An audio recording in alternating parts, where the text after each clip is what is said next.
Graça e paz, irmãos amados. Hoje eu vou trazer aqui mais uma reflexão, uma aula da Escola Bíblica Dominical.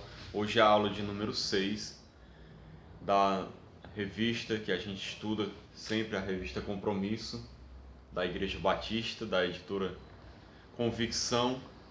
Hoje a aula é Aspectos Essenciais da Doutrina da Salvação. Como eu sempre digo, eu não vou ler tudo, mas eu vou ler algumas partes apenas para a gente poder refletir.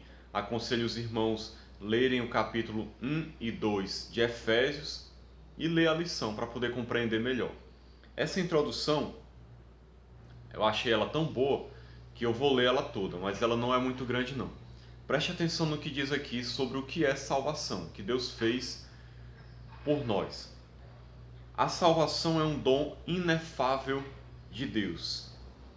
O homem vivia perdido eternamente, com vida distante de Deus, mas o Senhor o fez chegar a Ele. Fomos salvos da nossa vã maneira de viver. Antes estávamos perdidos e fomos achados por Jesus. Vivíamos nas trevas e Ele nos trouxe para a sua maravilhosa luz. Vivíamos sem rumo e nos foi dado o caminho. Vivíamos condenados e o Senhor nos absolveu. Fomos salvos e essa salvação precisa ser conhecida em sua inteireza, ou seja, por completo, para que exaltemos o Salvador. Então, irmãos, a salvação de Deus por meio de Cristo, que foi dada à sua igreja, aqueles que creem em Jesus, que confessaram a Ele como seu Senhor e Salvador, é uma salvação maravilhosa. É algo tremendo, é algo profundo, é algo muito maravilhoso, indescritível. Como diz a Bíblia, é uma tão grande salvação. O que Deus fez por nós foi algo inimaginável, foi algo muito bom. Foi um ato de amor e misericórdia tremendo que Deus fez. Uma coisa grande. Quando você medita no que você era, como você vivia e o que você é agora em Cristo, a realidade espiritual da sua vida, você só tem motivos de louvar e agradecer a Deus pelo que Ele fez. Então sempre procure entender e conhecer o que é a salvação, para que você se regozije nisso e veja o quanto foi maravilhoso o que Deus fez por você. Hoje nós vamos entender aqui alguns aspectos dessa salvação, para a gente compreender melhor o que ela significa na nossa vida. Para que tanto você se alegre com ela e também possa anunciar essa salvação a outros, para que outros desfrutem disso também, dessa bênção. A graça de Deus restaura o homem para o louvor e a glória de Deus. Efésios 1,6 diz: para o louvor da glória da sua graça, que nos deu gratuitamente no amado. Então, tudo que Deus fez, nos salvando, nos restaurando, foi para o louvor da glória da sua graça, que nos deu gratuitamente no amado. Salvação nos deu gratuitamente.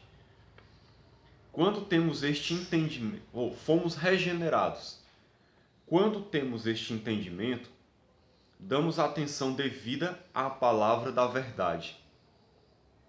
Temos a mais importante e real segurança de nossa fé. Temos nascido de novo, preste atenção, com um propósito bem definido, claro e inquestionável, que é para o louvor e a glória de Deus. É muito importante a gente compreender isso. Para o que nós fomos salvos? Para quê? Com qual propósito? Por quê? A resposta principal é para o louvor e para a glória de Deus. Para a exaltação de Deus. A Bíblia diz que tudo é para Ele. Tudo é para glorificar a Deus. Tudo que ele faz é para o seu louvor, para a sua glória. Esse é o objetivo principal. Então, saiba que você que nasceu de novo, foi regenerado, foi alcançado pela graça de Deus e ganhou salvação eterna. Hoje a tua vida tem um propósito todo especial, que é viver para o louvor e para a glória de Deus. Ele te salvou para isso, para que você o glorifique, para que a tua vida traga glória ao nome de Jesus, para que a tua vida exalte a Deus, glorifique a Ele em tudo que você fizer, em tudo que você falar, em tudo que você pensar. Se você entender isso, você não vai viver a vida da mesma maneira. Eu tenho certeza. Se você compreender isso, você vai procurar viver de uma maneira diferente. Porque quando nós éramos perdidos, que é o caso daqueles que estão sem Cristo, eles vivem para si mesmos. Eles têm objetivos apenas terrenos, de sucesso, de fama, de prosperidade, de crescer socialmente, de se estabilizar na vida, de conquistar coisas. Mas o Filho de Deus, que é salvo, não, ele tem um propósito superior. Ele sabe que a vida dele é para glorificar a Deus. Ainda que ele ganhe bens, ainda que ele obtenha algum sucesso, e mesmo não buscando isso, ainda que ele tenha algum dinheiro ou alguma fama, mas esse nunca é o propósito principal da pessoa. O propósito principal dela é viver de tal maneira que ela glorifique a Deus, que agrade a Deus na vida dela.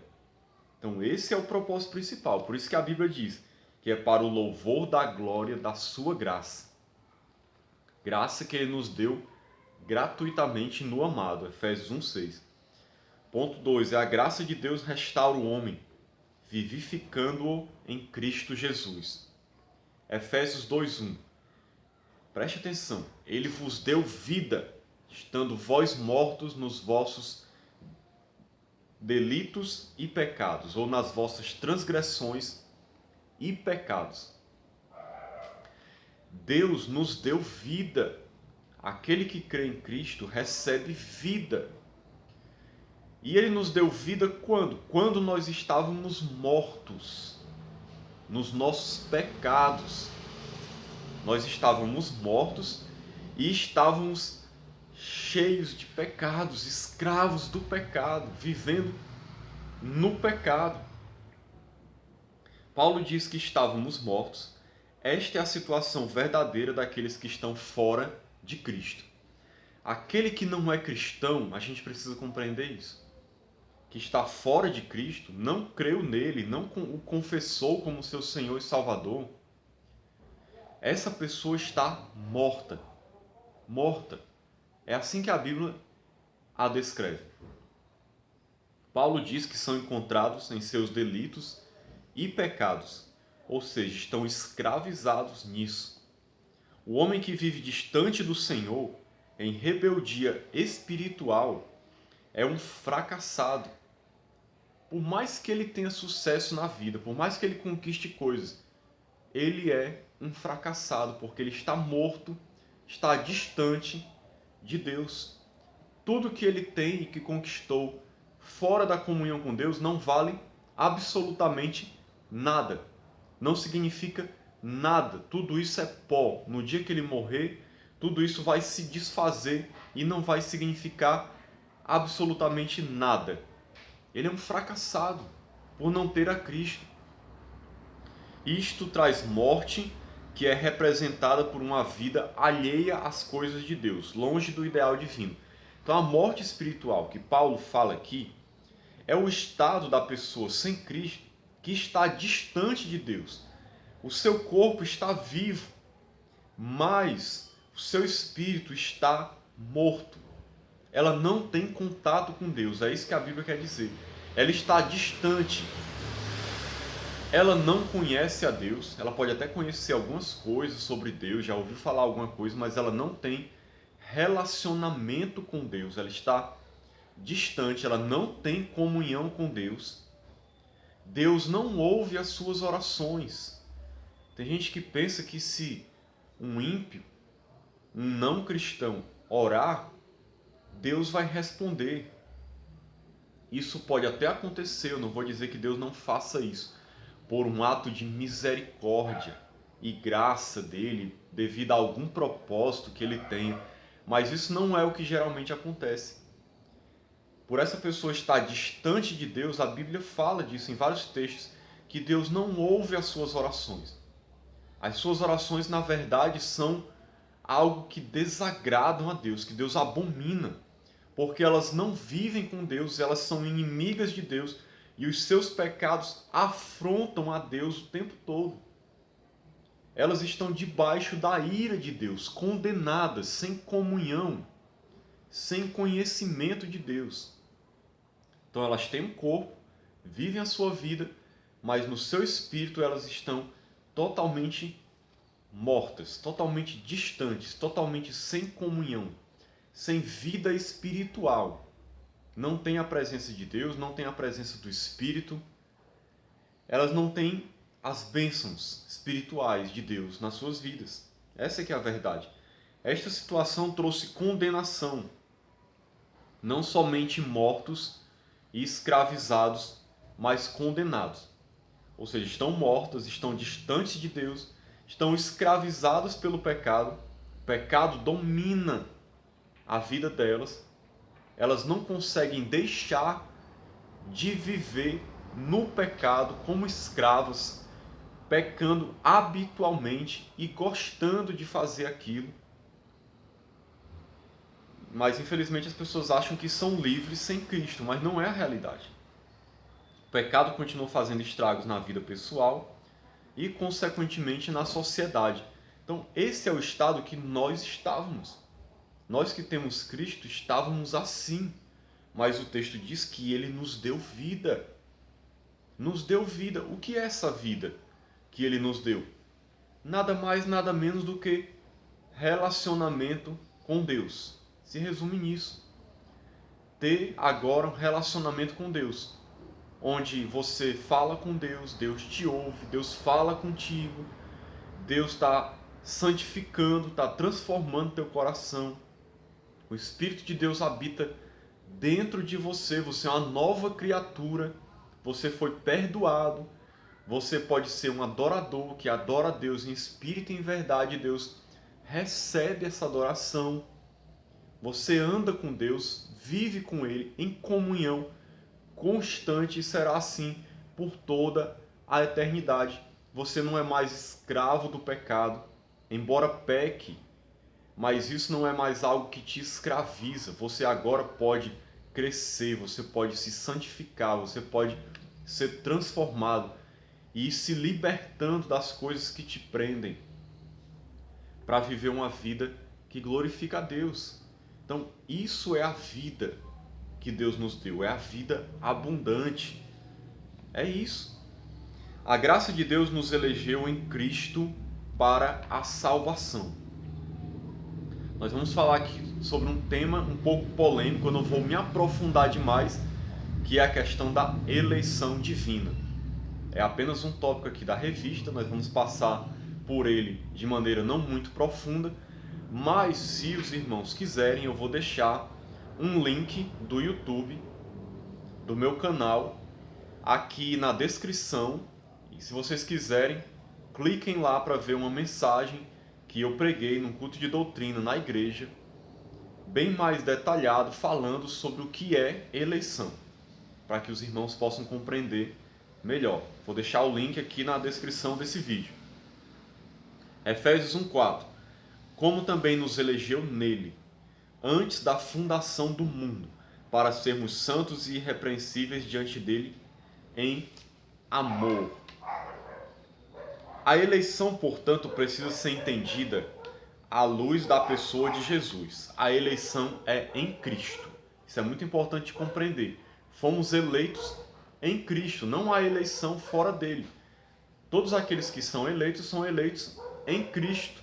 São eleitos por Deus na pessoa de Cristo, para estar em comunhão com Cristo. Todo eleito de Deus é uma pessoa que está ou estará em comunhão com Cristo algum dia, e isso perdurará por toda a eternidade. A eleição foi feita por meio de Cristo, eleitos segundo a presciência de Deus Pai. Esse texto que eu estou lendo agora é 1 Pedro 1:2. Eleitos segundo a presciência de Deus Pai. O que significa isso? Que Deus nos elegeu segundo a sua presciência. Deus nos escolheu antes da fundação do mundo, antes de haver qualquer coisa, pela sua presciência, o fato dele conhecer as coisas antecipadamente, porque Deus não está preso ao tempo. Deus conhece passado, presente e futuro. Na verdade, para Deus tudo é um eterno presente, porque Deus não se limita ao tempo. Embora Ele interaja no tempo conosco, porque Ele se relaciona conosco. Mas Deus não está preso no tempo. Então, o que é futuro para nós é presente para Deus. Então, o futuro já é uma realidade para Ele. O que nós vamos ser, a decisão que nós vamos tomar, que as pessoas tomam de crer em Cristo, já é uma realidade para Deus. Por causa dessa presciência, dessa capacidade de prever, de conhecer antecipadamente tudo que vai acontecer, Deus já sabe quem vai crer livremente em Cristo ou não. Deus sabe disso. Ele não determina quem é que vai crer. Não é uma decisão que ele tomou. Ele respeita a liberdade, embora limitada, que as pessoas têm de dizer sim ou não ao Evangelho. E essas pessoas que, ao ouvirem o seu chamado, receberem o toque do Espírito, serem iluminadas por Deus, aceitaram esse chamado, ouviram a sua voz e atenderam, ele já sabia quem seriam essas pessoas. Então, ele elegeu essas pessoas antes da fundação do mundo. Elegeu aqueles que ele sabia que livremente, não por coação de Deus, sem que elas tivessem liberdade, não, por escolha delas, decisão delas de receber a graça que estava sendo ofertada. Deus sabia que essas pessoas iam tomar essa decisão, Deus escolheu elas antes da fundação do mundo. Então, antes da fundação do mundo, Deus já sabia quem era o seu povo. Seus nomes já estavam escritos no livro da vida. Basicamente é isso que significa eleição, falando de forma resumida. Eleito segundo a presciência de Deus, pela santificação do Espírito, ou seja, o Espírito Santo santifica os eleitos, para a obediência, para viver em obediência, e a aspersão do sangue de Jesus Cristo, para o sangue de Cristo ser aspergido sobre eles, eles serem lavados pelo sangue de Cristo. Graça e paz vos sejam multiplicadas. Deus exerceu sua soberania e por isso em Cristo e com base em sua presciência nos elegeu. Ser soberano não significa ser arbitrário. Isso aqui é muito importante compreender, porque tem muita gente aí que acha que pelo fato de Deus ser soberano, ele é arbitrário, ou seja, ele faz aquilo que ele bem entende na vida das pessoas, independente do que elas querem ou não. Deus é quem decide o que é que elas vão ser, o que é que elas vão querer, se elas vão querer ir para o inferno ou não, se elas vão querer ir para o céu, se elas vão viver a vida de tal maneira. O homem não decide nada. As pessoas acham que para Deus ser soberano teria que ser assim, mas não é assim. O fato de Deus ser soberano não significa que ele é arbitrário. Significa que ele está no controle de todas as coisas. Nada foge ao seu controle. Ele já tem um plano estabelecido, um propósito. E o ser humano não tem capacidade de destruir os planos de Deus. Deus já elaborou os seus planos, levando em conta as decisões das pessoas, sabendo até o que cada um ia fazer, sem ferir essas decisões, mas ele manteve o seu propósito definido. Isso é ser soberano. Livre-arbítrio foi dado para fazer escolhas morais. Se Deus é a causa, ou seja, você escolhe coisas, você toma decisões de caráter moral, ou seja, de certo, de errado. Então, se Deus é a causa de todas as ações humanas, como tem muita gente que pensa, que Deus é a causa de todas as ações humanas, então os seres humanos não seriam moralmente responsáveis. Ou seja, se Deus, como alguns creem, determinou tudo que eu iria ser, tudo que eu iria fazer, as minhas decisões, então como é que eu iria ser moralmente responsável? Como é que eu iria prestar contas diante de Deus de decisões que eu não tomei, que não foram opção minha, me foram colocadas de maneira obrigatória e sem opção por parte de Deus? Eu não poderia ser moralmente responsável. E outra coisa, pior, que ele não fala aqui nessa lição. Se Deus determinasse todas as ações humanas, como alguns creem, chamados calvinistas, se Deus determinasse, Deus seria responsável pelo pecado. O que é um absurdo. Isso, na verdade, é uma blasfêmia. Porque se você disser que Deus determinou todas as ações das pessoas, Deus teria determinado até que elas iriam pecar, que elas iriam fazer coisas ruins, e Deus seria o responsável por isso, pelo mal que elas fizeram. E atribuir isso a Deus seria um absurdo. Nem mesmo os calvinistas dizem que fazem isso, porque eles acham um absurdo. Então eles acham que na posição deles eles não estão dizendo isso.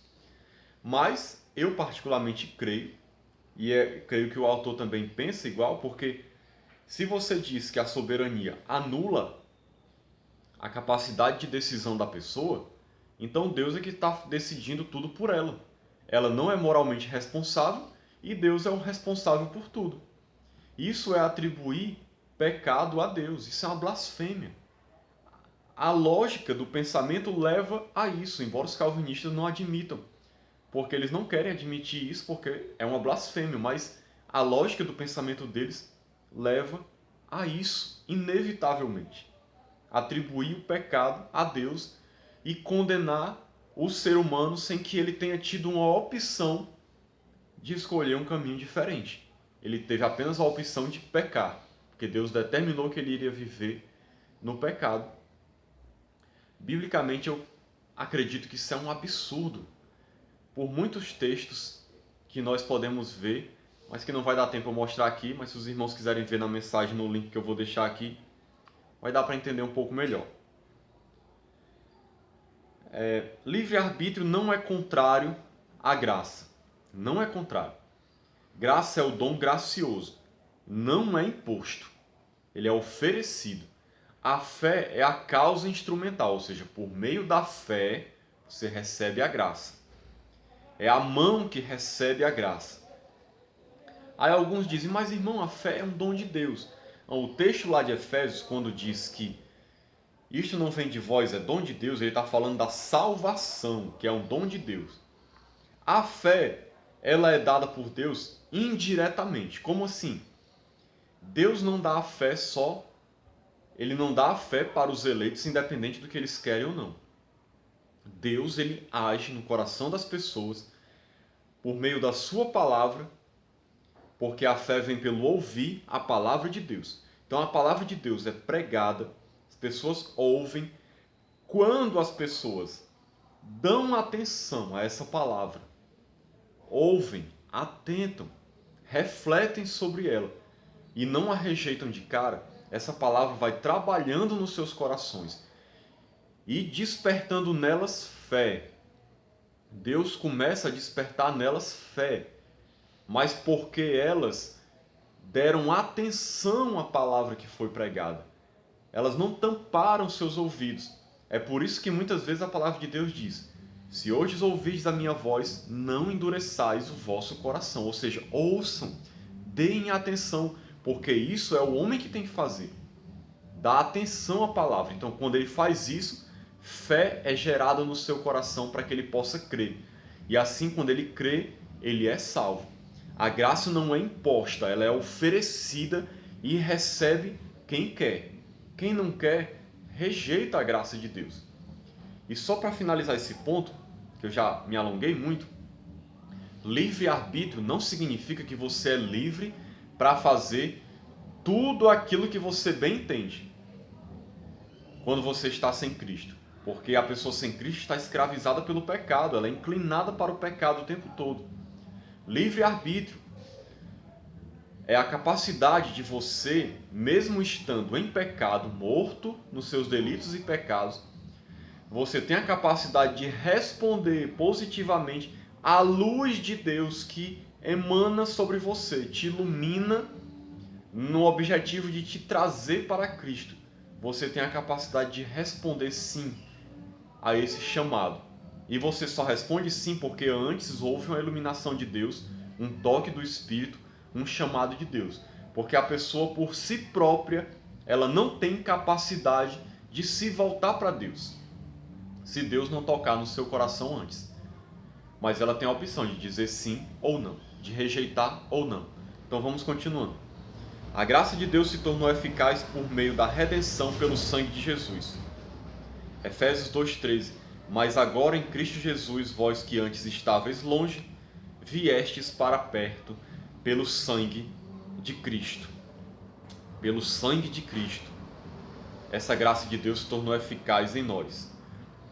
Paulo diz que o Senhor Jesus Cristo desfez, apagou tudo de mal que havia em nossa vida de forma condenatória por causa do nosso pecado. Então foi isso que aconteceu. Havia pecado sobre nós, condenação, estávamos debaixo da ira de Deus, do juízo de Deus. Mas por meio da graça, Jesus levou sobre si os nossos pecados, a nossa maldição, ele se fez maldito em nosso lugar e nos ofereceu a salvação. Quando nós cremos nele, essa maldição é tirada de nós. Nós somos libertos, somos livres. E a culpa do pecado é tirada de nós. E nós não somos mais escravos do pecado, nós somos libertos por Cristo. Servíamos ao pecado e por esta escolha fomos condenados pelo pecado. Havia condenação sobre nós, condenação que ia se concretizar no futuro como condenação eterna ao inferno, para aqueles que não creem. Mas Jesus Cristo, em preço de sangue, nos redimiu. Redimiu os cristãos pelo seu sangue, pelo seu sacrifício de sangue. O Salvador Jesus quebrou as correntes dessa escravidão, desfez o aprisionamento. A Bíblia retrata a salvação como redenção, libertação. Redenção é alguém pagar um preço por um escravo para poder comprá-lo para si. Foi o que Deus fez conosco, por meio do sangue de Cristo. O sangue de Cristo, o seu sacrifício, foi o preço pago por Cristo para satisfazer a justiça de Deus, não o diabo. Tem gente que pensa que Jesus pagou o preço, fez o sacrifício, pagando um preço ao diabo, para o diabo nos libertar. Negativo. O diabo se aproveitou de que a gente era escravo para nos oprimir. Mas Jesus pagou o preço a Deus, para que a ira de Deus fosse tirada de nós. A condenação. Então nós fomos salvos por Cristo, fomos libertos, comprados por Ele. Deixamos de ser escravos do pecado para ser livres por meio do seu sangue, do seu sacrifício que Ele pagou a Deus. Agora o perdão de Deus é dado a nós. É isso que é redenção. A graça de Deus nos coloca na condição de membros da família de Deus. Efésios 2,19. Assim não sois mais estrangeiros nem imigrantes. Pelo contrário, sois concidadãos dos santos e membros da família de Deus. Desculpe, irmãos. Família é algo especial e bendito. É na família que nós vivenciamos as mais importantes e significativas experiências como ser humano. Isso é a realidade do que é família. A família de Deus é composta pelos filhos que Ele adotou por meio de Jesus Cristo. Na família de Deus todos são iguais. Então, família é algo maravilhoso. algo que Deus criou, abençoado. E nós, quando somos salvos, irmãos, isso é muito maravilhoso. Nós fazemos parte agora da família de Deus. A família de Deus é Deus com todos aqueles que Ele salvou, juntamente com os seres celestiais, os anjos. Todos aqueles que foram salvos são agora filhos de Deus, fazem parte da família de Deus. Isso é um privilégio de quem é salvo. Quem não é salvo está longe, está perdido, não é filho. Mas aquele que creu em Cristo se torna filho de Deus, faz parte da família de Deus e automaticamente vai usufruir de todos os privilégios de membro dessa família. Salvação, vida eterna, presença de Deus, perdão, alegria, paz, felicidade, conhecimento de Deus, relacionamento com Deus, privilégio de adorar, de andar com Deus, de ser santificado, transformado, feito uma nova criatura. Tudo isso é para quem é da família de Deus. Que você, se você crê em Cristo, você faz parte dessa família. Você foi adotado por Deus. Deus te adotou como filho dele.